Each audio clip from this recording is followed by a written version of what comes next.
তো বাজে হচ্ছে এখন সকাল 9টা। আমি এই যে রান্নাঘরটাকে ক্লিন করলাম বসে বসে এতক্ষণ ধরে।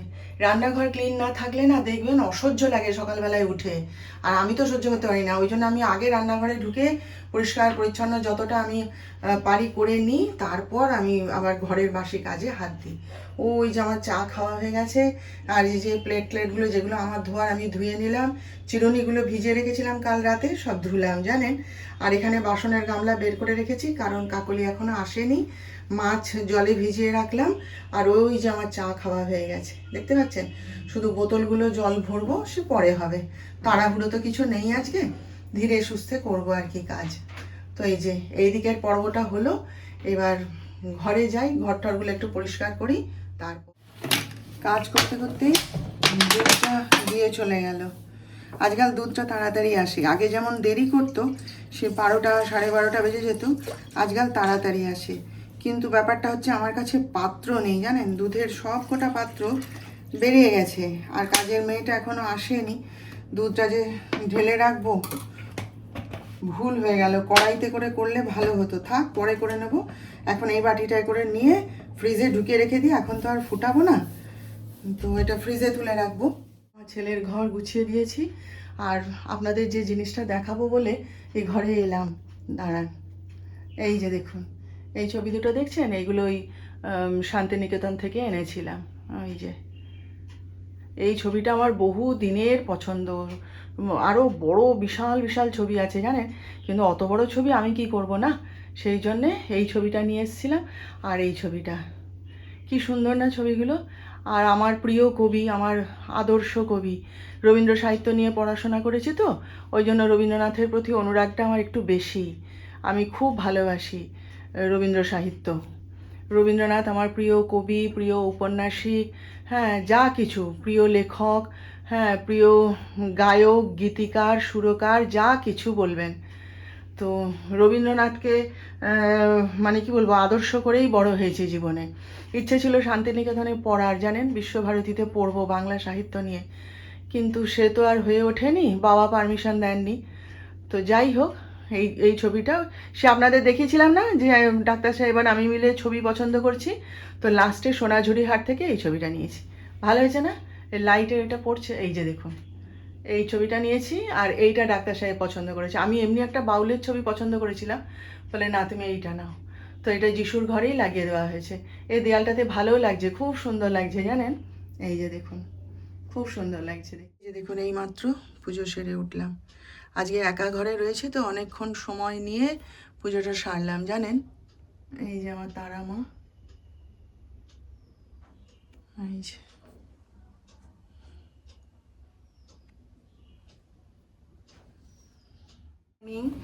পূর্বাজ লাইফস্টাইলে সবাইকে স্বাগত জানাচ্ছি। আশা করি সকলে ভালো আছেন।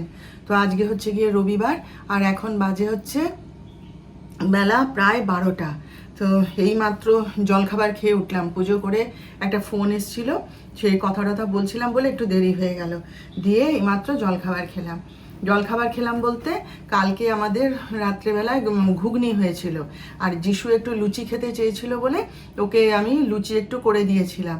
তো সবটা খাইনি, ওই 4-5টা লুচি রেখে দিয়েছিল, বলে মা আমি এটা সকালবেলায় উঠে লুচি আর ঘুগনি খাবো। তো ঠিক আছে।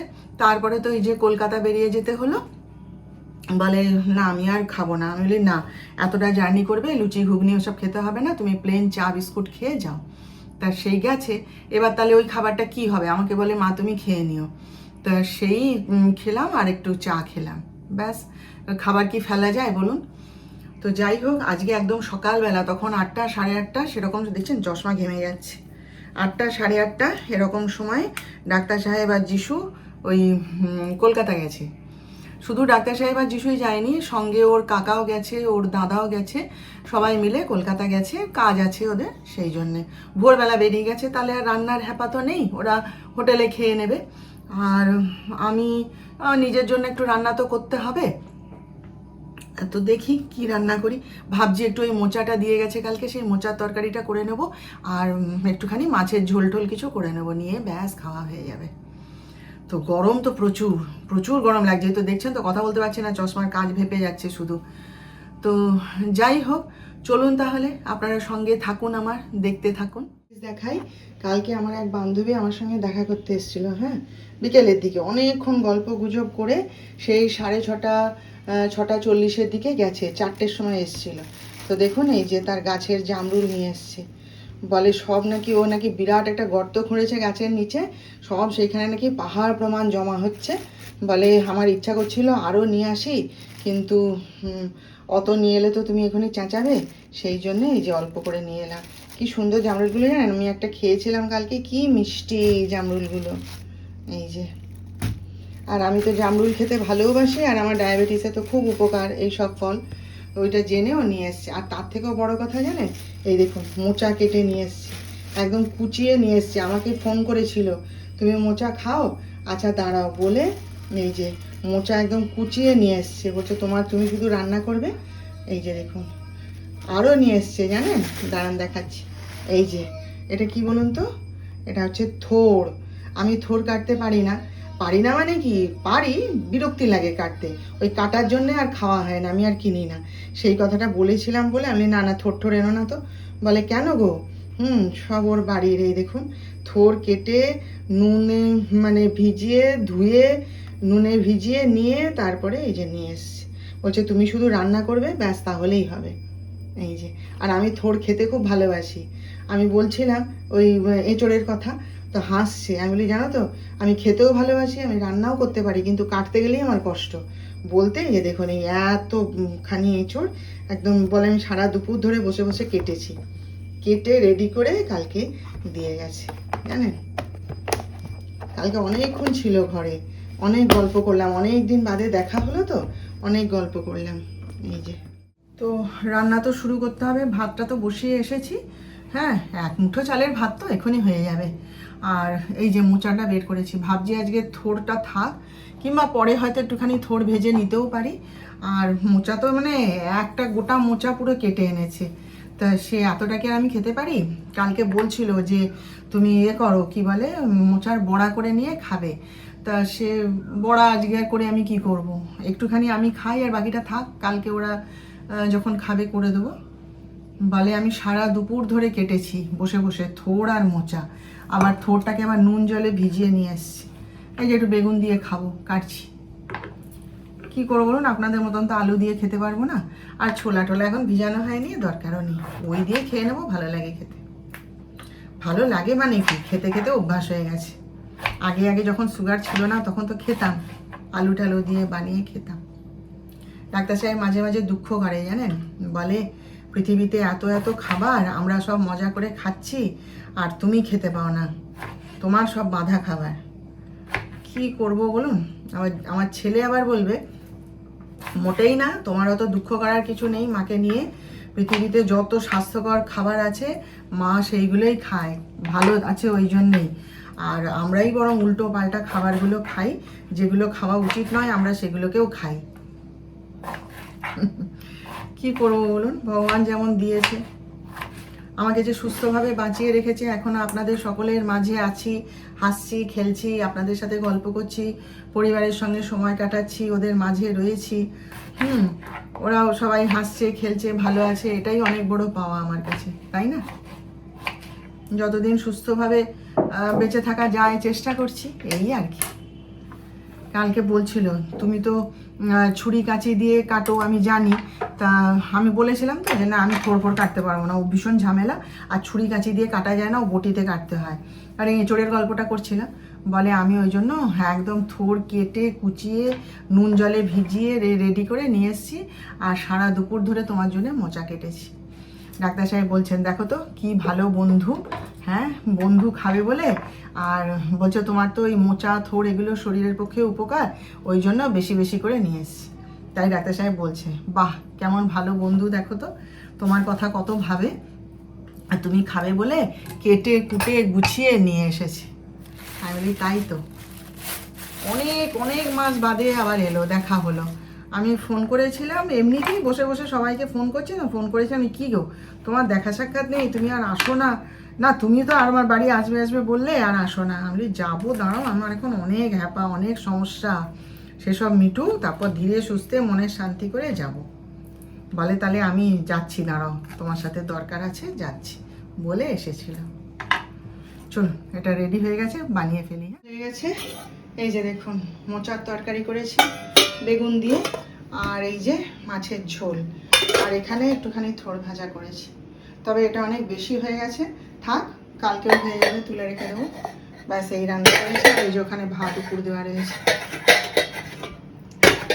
ব্যাস চলো এবার একটুখানি বিশ্রাম নিই, তারপরে আবার অন্য কাজ। এমন অবস্থা হয়েছে জানেন, আমি আলু পেঁয়াজ শেষমেশ ফ্রিজে রাখছি, ভাবতে পারেন। কালকে আমার ছেলে দেখে চমকে গেছে, বলে তুমি শেষমেশ আলু পেঁয়াজকে ফ্রিজে ঢুকিয়েছো? আমি হ্যাঁ, আমার কিছু করার নেই, কিছু রাখতে দিচ্ছে না গো। একবারে মানে পেঁয়াজটাকে পর্যন্ত রাক্ষসের মতো খাচ্ছে জানেন, এত আরশোলা হচ্ছে। আবার মাঝখানে একদম কমে গেছিল, হ্যাঁ আবার শুরু হয়েছে। আমি আর পারছি না ওদের অত্যাচারে, তাই এই প্যাকেটটাকে ধরে ফ্রিজে ঢুকিয়ে দিই রাত্রেবেলায়, আবার সকাল হলে টেনে বের করে এইখানে রাখি, রেখে কাজ করছি। এখন আমি এই পলিসি নিয়েছি, এছাড়া আমার আর কোনো উপায় নেই জানেন। আমার ছেলে বলে এইবার ফ্রিজটা খারাপ হবে, তাহলে কিছু ব্যবস্থা করে দে। আমি কি করব বলুন তো, আমি কি করতে পারি? এই এখন আমার এক জ্বালা হয়েছে। তো এখন বাজে হচ্ছে রাত্রি প্রায় 8টা জানেন। আজকে সন্ধ্যা দিতে না খুব দেরি হয়ে গেছে জানেন তো। কেন বলুন দেখিনি, ওরা সব এলো তো একটু আগেই, আসার পরে সব তখনই কি আর সন্ধ্যা দিতে ছুটা যায়। বসলাম, ওদের সঙ্গে কথা টথা বললাম, সব কিছু শুনলাম, সারাদিনের যত কথাবার্তা, তারপরে যে কাজে গেছিল সব কিছুই শুনলাম, সেই সব সম্বন্ধে শুনে টুনে তারপরে উঠে ঘর ঠর ঝাঁট দিলাম, ঘর গুছালাম, তারপরে ওদেরকে একটু জল টল দিলাম, দিয়ে টিয়ে তারপরে তো সব আবার বেরিয়ে গেল। সঙ্গে সঙ্গে আবার মানে এসে ডাক্তার সাহেব তো এসে ব্যাগটা রেখে দিয়েই ছুটলো নার্সিংহোমে, আর যিশুও বেরিয়ে গেল। তারপরে ওরা বেরিয়ে যাওয়ার পর এই বেসিনে কিছু কাঁচের বাসন ছিল, সেই সমস্ত ধুলাম, ঘরটারগুলো একটু সন্ধ্যার ঝাঁট দিতে হবে না, যাই হোক ঝাঁটাটা একটু বুলিয়ে তো দিতে হবে, সেটা করলাম। করে তারপরে কি খাবার হবে তার জোগাড় করলাম। মানে অন্য দিন তাড়াতাড়ি করে ফেলি, আজকে ওই যে ওদের সঙ্গে গল্পে বসে গেছি, আর কথাগুলো তো না শুনলেই নয় না।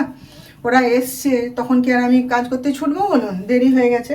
করে টোরে তারপরে গিয়ে আবার জামা কাপড় ধুলাম, না ধুলে না সে আজ একদিন যদি জামা কাপড় না ধুই জমে যাবে এমন, সে পাহাড় প্রমাণ হয়ে যায়।